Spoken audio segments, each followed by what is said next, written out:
সিঁড়ি ভেঙে কিছুটা ওপরে উঠে আসার পর এ যা দৃশ্য দেখলাম দুর্দান্ত। দেখো, প্যানারোমিক সিনিক বিউটি, কি ভিউ, পুরো প্যানারোমিক ভিউ, দূর দূর অবধি, যত দূর চোখ যাচ্ছে হায়দ্রাবাদ শহরটা দেখতে পাচ্ছি। এটা কিন্তু আমরা মাত্র হাফ রাস্তা এসছি।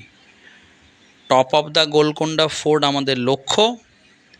প্রচণ্ড বাজে হিউমিড, হট অ্যান্ড হিউমিড একটা ওয়েদার ছিল। একটু একটু করে উঠছি আর একটু একটু করে রেস্ট নিতে হচ্ছে, নাহলে আমরা হাঁপিয়ে পড়ছি। এই যে ওয়ে টু দরবার হল জায়গায় জায়গায় লেখা আছে, রাস্তা দেখিয়ে দিচ্ছে। এইভাবেই আমরা সিঁড়ি ভেঙে ভেঙে উপরে উঠতে থাকছি। অর্ধেক রাস্তা আসার পরেই যা ভিউ পেলাম, যে প্যানারোমিক ভিউটা পেলাম, যার জন্য আসা, উফ, মন ভরে গেল জাস্ট। এখানকার একটা ছোট্ট গল্প আমি নেক্সট ভ্লগে তোমাদের বলবো।